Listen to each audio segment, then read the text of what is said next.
Hello everyone, welcome back. My name is Jeff Murrin and I am going through the Iliad, specifically the Robert Fagles translation. And I'm going to be talking right now about book 14, which is known as Hera outflanks Zeus. All right, and I think this is interesting, that term outflanks in this, given exactly how Hera decides to outflank Zeus. But it's interesting because she does it with sex. And she knows that she and Zeus don't see eye to eye. They argue a lot. They've been arguing since the very beginning of this. But in the same way that we got in this mess to begin with the golden apple of discord, when Aphrodite offered Paris Helen so that she could be chosen as the most, the fairest of them all, it's been apparent that sex sells with these guys. And that's something that's very in the forefront of all their minds. And so what we see here is that Hera will use her feminine powers over Zeus to pull him further away from the battle, and his attention will be turned, and she can work to help out her people, the Greeks, against the Trojans. And this really makes us think about Zeus and the limitations of powers that the Greek gods have compared to, let's say, the Judeo-Christian God of the biblical texts, who is omnipotent, omniscient, omnipresent. Zeus is gone. And while Zeus is gone, Poseidon has come in, and Poseidon has put a fire under the Greeks to get them to fight back against the Trojans, who had encroached upon their territory. All right, and while Zeus is gone, he can't be omnipresent. He can't be everywhere at once. And while he's gone, he doesn't know that Poseidon is up to this, and that the tables are turned in favor of the Greeks, or at least they're building some internal momentum to go and take on the Trojans. And so he's not omniscient. He doesn't know all about that. And so now we're going to see, in addition to those limitations, there is some ways in which Zeus can be, brought lower, and in a sense, I don't know if I want to use the word subservient position, but at least there is some idea here that he does have weaknesses, and that he doesn't always make the right decision. The God of the Hebrew and Greek testaments of the Bible, that God doesn't make mistakes. He's infallible, and it's just the fall of man that he has to deal with, not any fault of his own. All right, and we can see that the gods don't work in that way in these Greek. Right, so the bottom line is that Hera is going to try to capitalize on Zeus's absence and assure that that absence is going to be even longer than it was otherwise. And it's interesting too, this particular book consists of two big things that just sell movies and books all the time, and that's violence and sex. Because we begin the book with a war, we take a break, we look at Hera and Zeus, and it's sex, and then we come back, and the end is we're back in the battle of war. We're back in the battle. So let's go ahead and get started here. Where I'm going to begin is on page 370. All right, and this is King Agamemnon, and he's going to Nestor and speaking to Nestor. This is the very bottom, line 50 on page 370. He says, "The king of men, Agamemnon, hailed him quickly. 'Nestor, son of Neleus, great pride of Achaia, why turn your back on the lines where men are dying? Why come back here to shore? I'm filled with fear that breakneck Hector will bring his word to pass. The threat he hurled against me once in a Trojan muster, that he would never leave our ships and return to Troy till he had torched our hulls and slaughtered all our men. That was the prince's threat. And now, look, by God, it all comes to pass. How shameful. And now the rest of our men at arms must harbor anger against me deep inside their hearts, just like Achilles." Let's not forget about Achilles. He's still over here, everybody. All right. "And they have no stomach left to fight to the end against the warship's sterns." All right. And so he continues on, and on the next page, about line 90, he says, "So come follow my orders. All obey me now. All vessels beached on the front along the shore, haul them down and row them out into the bright sea. Ride them over the anchor stones in the offshore swell till the bracing God-sent night comes down. And then, if the Trojans will refrain from war at night, we haul down all the rest. No shame in running, fleeting disaster, even in pitch darkness. Better to flee from death than feel its grips." And I believe this is the third time Agamemnon has said, "Hey, let's cut and run." And he's even saying, "Hey, let's do this under the cover of night. No shame in it. Let's just take our lumps and get the heck out of here." This is, I don't know if he does this on purpose, because it seems like every time he does it, somebody comes up and says, "Oh, whoa, whoa, whoa, whoa, no, that's not okay." And they come with some other way to make it happen. And that's the same thing that happens right here. Look at the next little bit, line 99. "With a dark glance, the shrewd tactician Odysseus wheeled on his commander. 'What's this, Atrides, this talk that slips from your clenched teeth? You are the disaster. Would to God you command another army, or ragtag crew of cowards, instead of ruling us, the men whose Zeus decrees from your youth to old age, must wind down our brutal wars to the bitter end until we drop and die, down to the last man. So this is how you bid farewell to Troy? Yearning to kiss her broad streets goodbye? Troy that cost our comrades so much grief?'" Quiet. Of course, as we hear from Odysseus here, as he's just like, knock it off. That's not even an option for us, okay?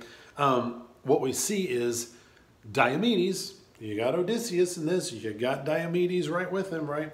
On the bottom of 373, okay, about, let's say, line 156, 157, somewhere there, it says, "I say go back to the fighting. Wounded as we are, we must.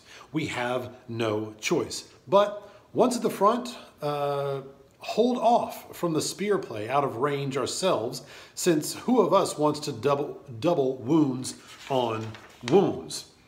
But we can spur the rest of them into battle, and who all nursed some private grudge before, keep to the rear and shun the grueling forays." We can be the cheerleaders. We can, like, we're damaged, we're wounded ourselves, but that doesn't mean that we can't still play an active role to try to get the other people who are here, the other soldiers up there. We'll hold back. Maybe we will be mended by the time they need to take a break, and we can kind of get this cycle thing going through here. Okay, that's the way Diomedes, what he comes up with. Now, so what we have also is Poseidon still playing his role, still trying to get Agamemnon and the men moving in the right direction. So he's kind of pushing that same line that Diomedes is pushing here. Line 169, he says, Agamemnon, now by heaven, Achilles' murderous spirit must be leaping in his chest, filled with joy to behold his comrades slain and routed in their blood. Let's not forget Achilles. He still hasn't done anything yet, okay? And also, you know, look, he's getting what he wanted. Remember, he was the one who asked that the Greeks fall to the Trojans here. All right? That man has got no heart in him, not a pulse beat. So let him die outright. Let a god wipe him out. But with you, the blessed gods are not enraged, not through and through Agamemnon. A day will come when the Trojan lords and captains send an immense dust storm swirling down the plain. With your own eyes, you'll see them break for Troy, leaving your ships and shelters free and clear. A shattering cry, and he surged across the plain, thundering loud as 9,000-10,000 combat soldiers shriek with Ares' fury when massive armies clash. So huge, that voice, the god of the earthquake, let loose from his lungs, planting enormous martial power in each Achaean's heart to urge the battle on, to fight and never flinch. All right? So, yes, it's he, you know, the earth mover, the sea god Poseidon is the one who is getting inside the hearts of these Greek soldiers to push them on. Now, cut from there and let's look at what's going on with Hera and with Zeus. Check this out. All right, so it's interesting if you see the beginning at the top of page 375, all right, that it says, her heart filled with loathing, all right? So it is her spirit of loathing, her disdain for Zeus that is pushing her to do what she's going to do, which is seduce him. So she's not seducing him out of love, out of lust, but out of loathing, all right? So, it says, what could she do? Queen Hera wondered, her eyes glowing wide. How could she outmaneuver Zeus, the mastermind? This Zeus with his battle shield of storm and thunder. At last, one strategy struck her mind as best. She would dress in all her glory and go to Ida. Perhaps the old desire would overwhelm the king to lie by her naked body and make immortal love, and she might drift an oblivious, soft, warm sleep across his eyes and numb that seething brain. All right? So, it's almost like she's wanting to use her sexuality to put him in sort of a state so that he is more consumed with that than the battle that's going on between the Trojans and the Greeks. And that will leave her open to act as she pleases because he's not an omnipotent, omniscient, omnipresent God. Okay? Skipping down a few lines, 219 or 209. We see her prepping for this as she's getting clean, as if she's dressing for battle the way that the other characters have when they've hit the battlefield. She's prepping for her situation as well. Hera cleansed her enticing body of any blemish. Then she applied a deep olive rub, the breathtaking redolent oil she kept beside her. One stir of the scent in the bronze-floored halls of Zeus, and a perfume cloud would drift from heaven down to earth, kneading her skin to this with this to a soft glow, and combing her hair, she twisted her braids with expert hands, and sleek, luxurious, shining down from her deathless head they fell, cascading. Then round her shoulders she swirled the wondrous robes that Athena wove her. Brushed out to the high gloss, she worked to the weft the elegant rose brocade. Then you'll see there's a golden brooch. She sashes her waist. She puts earrings in her earlobes, and she throws back over her brow. She drapes as a headdress and puts her sandals on. Head to toe, inside out, she is ready to be a seductress and get Zeus's attention. All right. So, she goes to Aphrodite, okay? That's where you go if you're wanting to entice somebody. Because if you remember Aphrodite, she's the one that got, Helen. She seduced or enticed Paris with Helen. So, she's the goddess of love. That's where you're going to go. And she goes there and says, hey, look, I know that we don't see eye to eye. I'm, for the Greeks, you're for the Trojans. But, I need you to do me a favor, and maybe we can kind of put those things aside because I'm trying to do something here.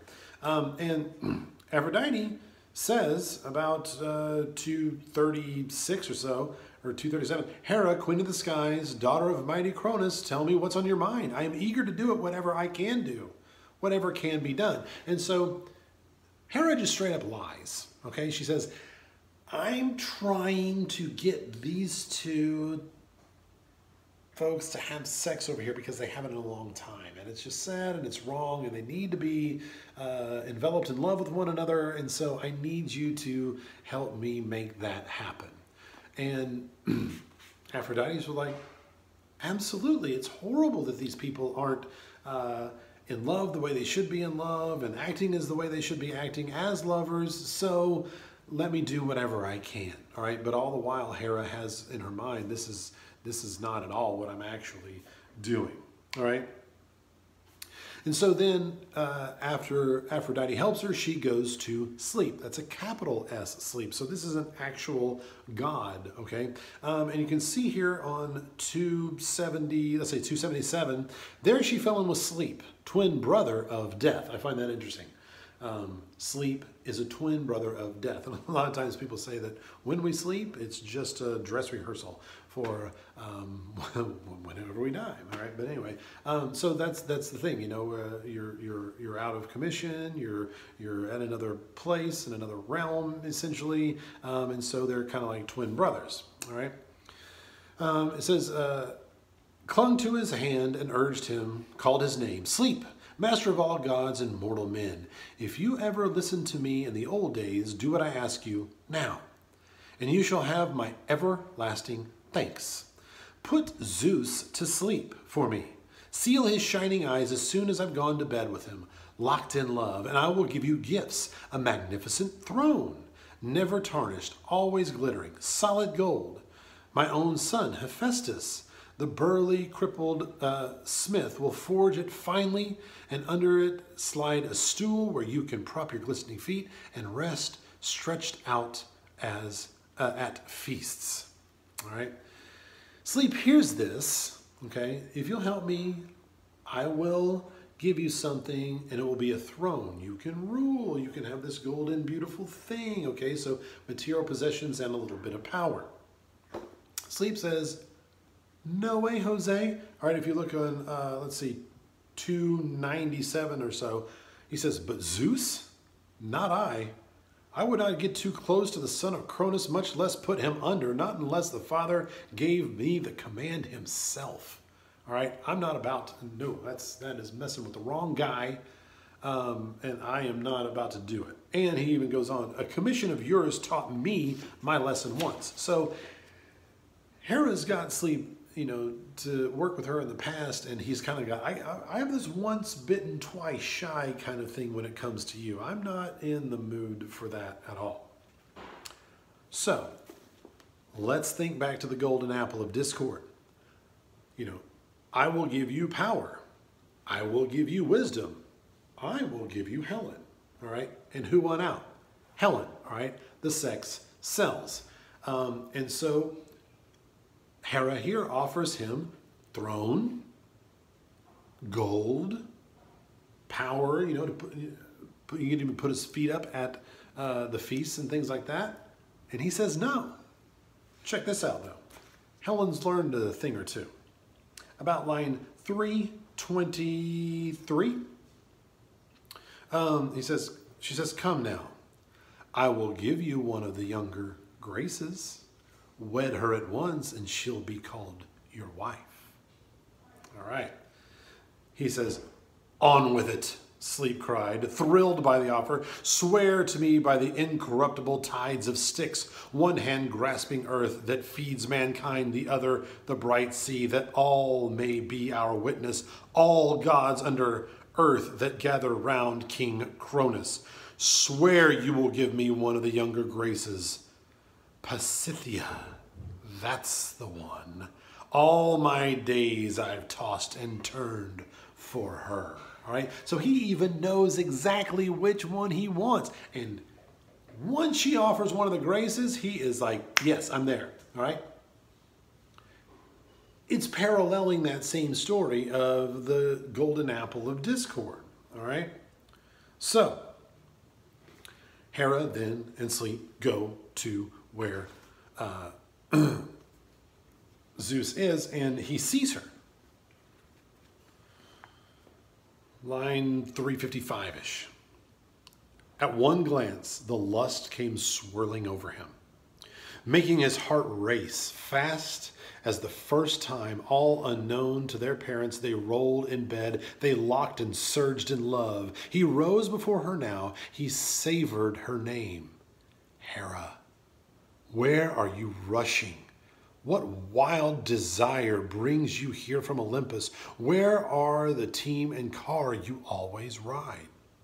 And filled with guile, the noble Hera answered, I'm off to the ends of the fruitful, teeming earth to visit Ocean. This is the same lie that she had given Aphrodite earlier. To visit Ocean, fountainhead of the gods, and mother Tethys, who nourished me in their halls and reared me well. I go to visit them and dissolve their endless feud. How long they have held back from each other now, from making love, since anger struck their hearts. My team stands at the foot of Ida with all her springs, and they wait to bear me over the good dry land and sea. But now it is you. You I have come to visit, Zeus. Speeding here from the heights of Mount Olympus, afraid you'll flare in anger against me later, or I should go secret in toward the halls of the deep flowing ocean. Skipping about 3 lines, Zeus wastes no time. Let's go to bed. Let's lose ourselves in love. Never has such a lust for goddess or mortal woman flooded my pounding heart and overwhelmed me so. And that is saying a lot, because what we're going to get into now is all the detailed list of all the ways that Zeus has given himself over to lust with women. He's got a long and lustrous list of women that he has slept with. And here he goes on. Maybe a bit braggadocious here, I guess. I don't know. Not even then, when I made love to Zion's wife, who bore me Perithous, rival to all the gods in wisdom. Not when I loved Chryseis' daughter, Danae, marvelous ankles. And Perseus sprang to life and excelled all men alive. Not when I stormed, oh, that's an interesting word, stormed Europa, far-famed Phoenix's daughter, who bore me Minos and Rhadamanthus, grand as gods. Okay, and when he says, when I stormed Europa, he's saying, no, he raped her. That's what that is. There's no other nicer way to say that. Not even Semele, not even Alcmena, queen of Thebes, who bore me a son, that lion heart Heracles. And Semele bore Dionysus, ecstasy, joy to mankind. Not when I loved Demeter, queen of the lustrous braids. Not when I bedded Leto, ripe for glory. Ooh, all of these women who I just, fell for, you're above all of them right now, right here, right now. It says, not even you. That was nothing to how I hunger for you now. Irresistible longing lays me low. All right. And so we see that they actually do have sex with one another. We can see this at about line 413 on 381.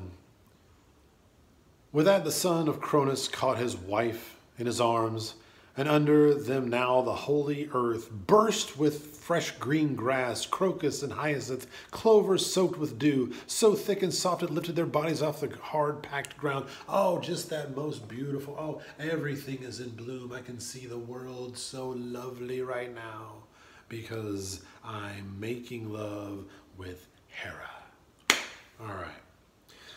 It says, and so deep in peace, this is line 419, the father slept on Gargaron Peak, conquered by sleep and strong assaults of love, his wife locked in his arms. His wife locked in his arms. I can't talk. All right, so we have the battle, the sex scene, cut back to the battle. All right, Poseidon again offering power to the Greeks, line 431, 2, 3. Again, you Argives, you're handing victory over to Hector, Priam's son, so he can seize the ships and reap the glory. That's his hope, his prayer, thanks to Achilles. Again, Achilles. How many times is he brought up in this particular book? Ironbound by the ships and filled with anger still. All right, we see Ajax and Hector coming together, clashing here. And it says at the very top of 383, page 383, and shining Hector was first to hurl his spear at the giant Ajax, veering into him full face, a direct hit. Where two straps crossed his chest, one for the shield, one for the silver-studded sword, but both flexed taut to guard his glistening skin. Hector seethed in anger, his hurtling spear, and his whole arm's power poured in a wasted shot, and back in his massing ranks he shrank, dodging death. And what we see later is Ajax picks up a giant rock, hurls it at Hector, and it smashes Hector, and Hector is seen going over on page 384, about 2 lines down. Hector caught his breath with his eyes cleared. He crouched down on his knees to vomit in dark clots, then slumped back down, stretched on the ground again, and the world went black as night across his eyes. The force of the blow still overwhelmed his senses. He done got his bell rung by Ajax. All right. And then, people, if you want to, you can go on down to the very bottom of page 385, beginning around line 569, and read about a guy who just gets his eyes plucked out of his skull, if you're into that kind of thing. All right. So, yes, with this book here, what we have is war, sex, war. All right. And keep in mind that it seems as though Poseidon is making use of the time when Zeus is gone, and Hera is making sure that Zeus is gone, incapacitated for a while, so she can work her magic as far as the Greeks go. All right. So that's pretty much book 14. And I want you to go ahead and read book 15, do your annotations, and have some thoughts, and then come back here and I'll give you mine. All right. So until then, and as always, happy reading.